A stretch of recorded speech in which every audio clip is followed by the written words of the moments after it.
अब हम क्या करते हैं, यहाँ पे कुछ टाइप्स डिफाइन करते हैं जो कि बहुत ज्यादा इंपॉर्टेंट है। टाइप्स ऑफ वेक्टर्स, पूरे वेक्टर्स के टाइप नहीं लेंगे, सिर्फ उतने ही लेंगे जो हमारे पास जो है ज्यादा इंपॉर्टेंट है। जैसे फर्स्ट टाइप आपको लिखा जाता है, that is called equal and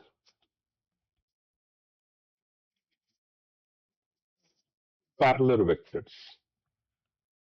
ठीक है, इक्वल एंड पैरेलल, देखिए दोनों को अलग अलग कैटेगरी में डिवाइड करते हैं। पहले लिखते हैं पैरेलल क्या होता है, और साथ में लिखते हैं इक्वल क्या होता है। दोनों की कैटेगरी अलग अलग है। देखिए, पैरेलल कहता है कि ऐसे वेक्टर जिनकी जो डायरेक्शन हो वो सेम हो। इक्वल भी कहता है ऐसे वेक्टर जिनकी डायरेक्शन सेम हो।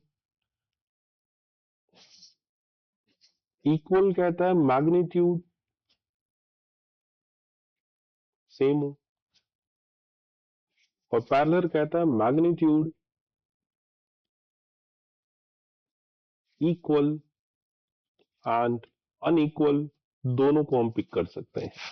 मतलब देखिए, जैसे आपने ये बनाया, ये बनाया, ये बनाया, ये सारे वेक्टर्स हमने बनाए, सबकी डायरेक्शन सेम रखी, सबके मैग्नीट्यूड बदल दिए। इवन आप चाहें तो एक सेम मैग्नीट्यूड का बना सकते हैं, जैसे ए का मैग्नीट्यूड और डी का मैग्नीट्यूड सेम हो गया, बी का मैग्नीट्यूड अलग हो गया, सी का मैग्नीट्यूड अलग हो गया, तो they are parallel vectors. Equal vector ये कहते हैं कि आपने दोनों वेक्टर्स का जो मैग्नीट्यूड है वो सेम रखना है, और डायरेक्शन जो है वो भी सेम रखनी है। तो इनको ऐसा लिखा जाता है, जब दो वेक्टर इक्वल होते हैं तो we can just write as P vector is equals to Q vector.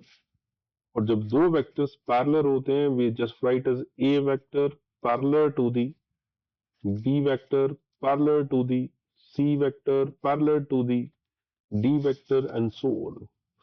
दोनों के अंदर अगर कहा जाए एंगल क्या होगा, तो दोनों एक ही डायरेक्शन में होने की वजह से एंगल उनके बीच में 0 डिग्री कहा जाता है। याद रखिएगा, दो इक्वल वेक्टर के बीच का एंगल 0 डिग्री होता है, दो पैरेलल वेक्टर के बीच का एंगल 0 डिग्री होता है। सेकेंड कैटेगरी आपके पास जो आती है उसे हम बोलते हैं opposite and anti parallel vectors.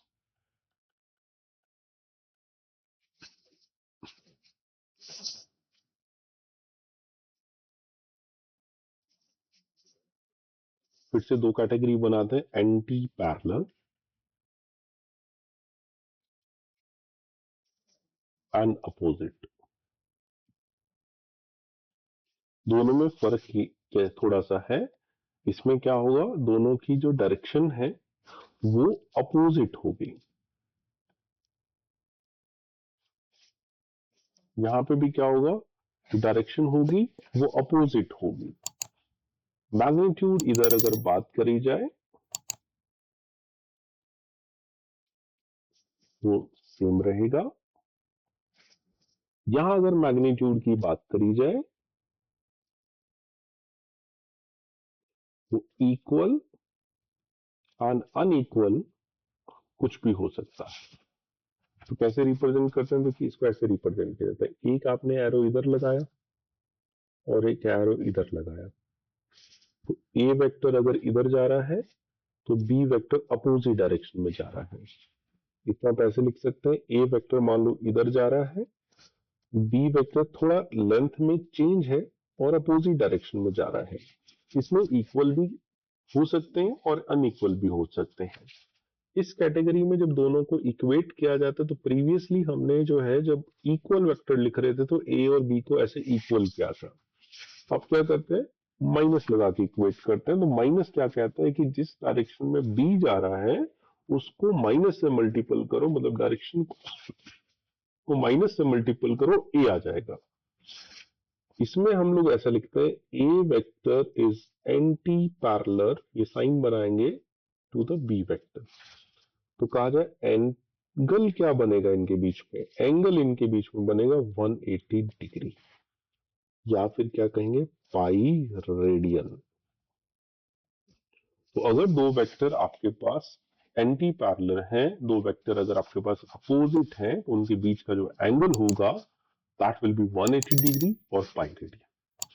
So this is called the opposite और एंटी पैरेलल वेक्टर्स, जिसमें हम लोग क्या किया, हम लोगों ने पता किया कि हमारे पास वेक्टर्स के क्या क्या रिलेशन हो सकते हैं, क्या क्या पार्ट हो सकते हैं। ठीक है,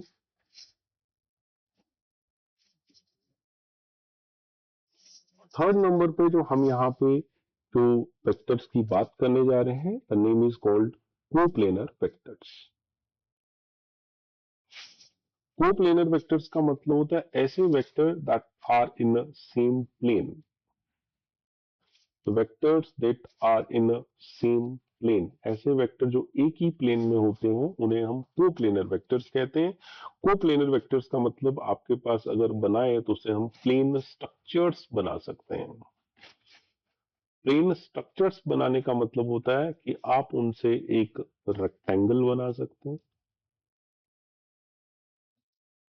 आप उनसे एक स्क्वायर बना सकते हैं, आप उनसे एक ट्रायंगल बना सकते हैं। तो ऐसी स्ट्रक्चर कहीं पे भी बन रही है, जिन भी इनसे मिलकर बनी है, वो आपके पास प्लेन स्ट्रक्चर्स होते हैं।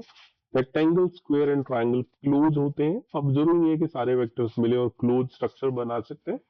ऐसा भी हो सकता है कि आपके पास एक यहाँ पे बना हुआ है, एक यहाँ पे बना हुआ है, और आपने एक यहाँ पे बना दिया और कह दिया सारे के सारे एक्स और वाई प्लेन के बीच में पड़े हैं, मतलब जो स्क्रीन है उसके ऊपर मान लो पड़े हैं।